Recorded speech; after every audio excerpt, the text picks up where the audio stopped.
Halo, Assalamualaikum warahmatullahi wabarakatuh. Perkenalkan, nama saya Aulia Rahmawati dari Prodi Pendidikan Biologi STKIP PGRI Banjarmasin. Kali ini saya akan membahas tentang siklus fosfor, siklus air, siklus karbon, siklus oksigen, dan siklus nitrogen. Baiklah, memasuki pembahasan yang pertama, yaitu siklus fosfor. Siklus fosfor adalah proses perputaran fosfor di alam yang berjalan lambat dengan melibatkan 5 tahapan. Fosfor adalah unsur yang dapat ditemukan dalam beberapa bentuk senyawa dalam air, tanah, dan sedimen. Fosfor merupakan nutrisi paling penting yang dibutuhkan untuk pertumbuhan tanaman dan juga hewan. Fosfor memiliki peran penting dalam perkembangan sel dan merupakan komponen kunci dari molekul yang menyimpan energi seperti adenosis, trifosfat atau ATP, deoksiribonuklеик acid atau DNA, dan lipid. Berikut ini pembahasan siklus fosfor. Yang pertama, pelapukan batuan karena sumber utama fosfor ditemukan dalam batuan. Langkah pertama dari siklus fosfor melibatkan ekstraksi fosfor dari pelapukan oleh batuan. Peristiwa cuaca seperti hujan dan erosi mengakibatkan sebagian fosfor berpindah dan bercampur ke dalam tanah. Batuan ketika bersentuhan dengan air hujan akan melepaskan ion fosfat dan mineral lainnya dari waktu ke waktu. Kemudian, penyerapan oleh tanaman dan hewan. Setelah fosfor berada di tanah, kemudian tahap selanjutnya tanaman jamur dan mikroorganisme di sekitar mampu menyerap fosfor ke dalam tubuh. Tanaman ini nantinya juga memungkinkan untuk dikonsumsi oleh hewan herbivora. Beberapa hewan herbivora memungkinkan mati dimakan oleh karnivora. Kemudian, kembali ke lingkungan melalui dekomposisi yang dilakukan dengan dekomposer atau dalam fosfat, kemudian masuk ke dalam molekul organik seperti DNA. Dan ketika tumbuhan dan hewan mati kemudian membusuk, maka fosfat organik akan dikembalikan ke tanah melalui dekomposisi yang dilakukan oleh mikroba. Kemudian bakteri di dalam tanah kemudian memecah bahan organik menjadi bentuk-bentuk fosfat yang dapat diserap oleh tanaman. Ini juga merupakan proses yang disebut mineralisasi. Kemudian fosfor dalam tanah dapat berakhir di saluran air dan lautan dan dapat masuk ke dalam sedimen dari waktu ke waktu. Pembahasan yang kedua yaitu siklus air. Siklus air diawali dengan pergerakan matahari. Sinar matahari menghangatkan permukaan air laut ataupun permukaan air lainnya, menyebabkan air menguap dan es menyublim, berubah menjadi gas. Proses yang dipengaruhi oleh matahari secara tidak langsung memindahkan air ke atmosfer sehingga terkumpul membentuk gumpalan awan dan jatuh sebagai presipitasi, hujan dan salju. Saat air hujan mencapai bumi, ada beberapa hal yang dapat terjadi, yaitu menguap kembali, mengalir di atas permukaan, atau meresap ke dalam tanah menjadi air tanah. Setelah mencapai tanah, siklus hidrologi terus berlanjut secara terus-menerus dengan beberapa tahapan. Di antaranya yang pertama, evaporasi atau transpirasi. Siklus air diawali dengan evaporasi. Air yang ada di laut, daratan, sungai, tanaman, dan sebagainya menguap ke atmosfer dan menjadi awan karena menerima energi panas dari matahari. Air berpindah dari hidrosfer ke atmosfer. Kemudian kondensasi, proses di mana uap air di atmosfer berubah bentuk dari cair. Kondensasi di awan dapat muncul sebagai awan atau embun.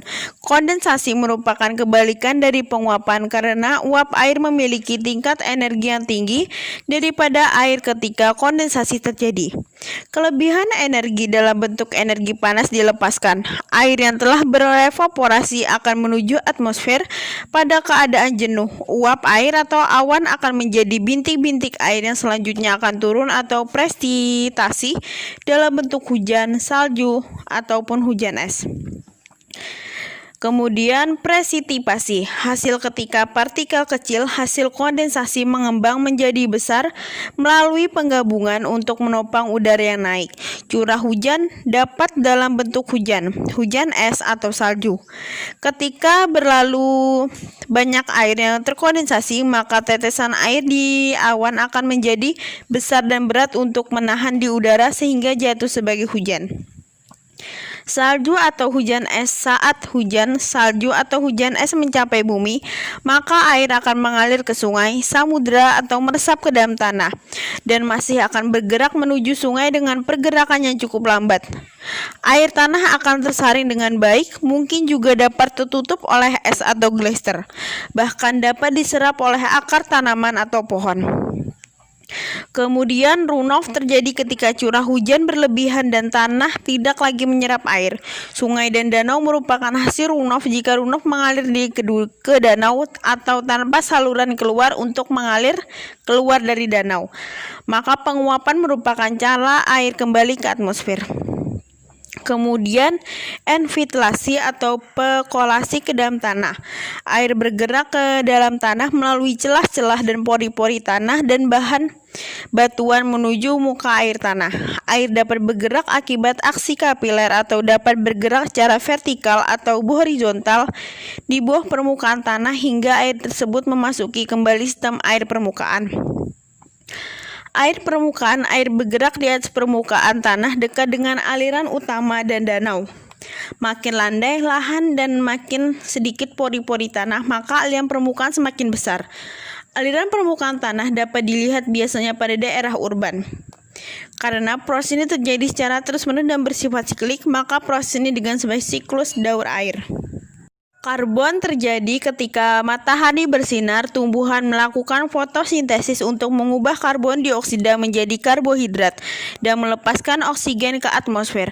Proses ini akan lebih banyak menyerap karbon pada hutan dengan tumbuhan yang baru saja tumbuh atau hutan yang sedang mengalami pertumbuhan yang cepat. Pada permukaan laut ke arah kutub, air laut menjadi lebih dingin. CO2 akan lebih mudah larut selanjutnya. CO2 yang larut tersebut akan terbawa oleh sirkulasi termohalin yang membawa massa air di permukaan yang lebih berat ke dalam laut atau interior laut atau bagiannya. Di laut bagian atas atau upper ocean, pada daerah dengan produktivitas yang tinggi, organisme membentuk jaringan yang mengandung karbon. Beberapa organisme yang membentuk cangkang, karbonat, dan bagian-bagian tubuh lainnya yang keras. Proses ini akan menyebabkan aliran karbon ke bawah. Kemudian pelapukan batuan silikat. Tidak seperti dua proses sebelumnya, proses ini memindahkan karbon ke dalam reservoir yang siap untuk kembali ke atmosfer. Pelapukan batuan karbonat tidak memiliki efek neto terhadap karbon dioksida atmosferik karena ion bikarbonat yang berbentuk terbawa ke laut, di mana selanjutnya dipakai untuk membuat karbonat laut dengan reaksi yang sebaliknya. Selanjutnya yaitu siklus oksigen. Yang pertama, ketika terjadinya proses fotosintesis dan alga yang menyerap karbon dioksida menghasilkan oksigen yang dilepaskan ke atmosfer. Selanjutnya, oksigen akan dihirup oleh makhluk hidup melalui respirasi atau pernapasan. Pada makhluk hidup, oksigen kemudian dijadikan sebagai bahan bakar sari makanan melalui suatu proses metabolisme dalam tubuhnya masing-masing. Setelah melalui proses metabolisme, kemudian akan menghasilkan karbon dioksida yang kemudian dilepaskan atmosfer. Pada aktivitas nutrisi juga dapat bekerja saat oksigen tersedia saat membuang karbon dioksida ke atmosfer sebagai limbah dan industri. Respirasi makhluk hidup dan pembakaran industri kemudian menghasilkan karbon dioksida dan air. Kedua senyawa ini merupakan senyawa yang digunakan untuk tumbuhan sebagai sarana untuk melakukan proses fotosintesis. Kemudian, proses daur oksigen dapat terus berlanjut dan berulang-ulang. Terakhir yaitu siklus nitrogen adalah suatu proses konversi senyawa yang mengandung unsur nitrogen menjadi berbagai macam bentuk kimiawi yang lain. Siklus ini terjadi sangat dibutuhkan dalam biologis ataupun non-biologis. Siklus nitrogen secara nitrogen dapat mempengaruhi tingkat proses keekosisteman kunci termasuk produsen primer dan dekomposisi. Aktivitas manusia seperti pembakaran bahan bakar fosil, penggunaan pupuk nitrogen buatan, dan pelepasan nitrogen dalam air limbah telah secara dramatis mengubah siklus nitrogen global. pengubahan nitrogen organik menjadi NH+. Selain itu terdapat pula denitrifikasi, yaitu pembentukan N2, NO, N2O, dan NO2 dari NO3- oleh bakteri anaeroborik. Kemudian nitrat sangat mudah larut dalam tanah sehingga cepat hilang karena proses pembusukan. Nitrogen hadir di lingkungan dalam berbagai bentuk kimia termasuk nitrogen organik, amonium, nitrat, dan gas nitrogen. Nitrogen organik dapat berupa organisme hidup atau humus. Dalam produk antara dekomposisi bahan organik atau humus dibangun. Proses siklus nitrogen mengubah nitrogen dari satu bentuk kimia lain. Banyak proses yang dilakukan oleh mikroba baik untuk menghasilkan energi atau menumpuk nitrogen dalam bentuk yang dibutuhkan untuk pertumbuhan. Baiklah, hanya itu yang dapat saya sampaikan. Salah hilap mohon maaf. Wassalamualaikum warahmatullahi wabarakatuh.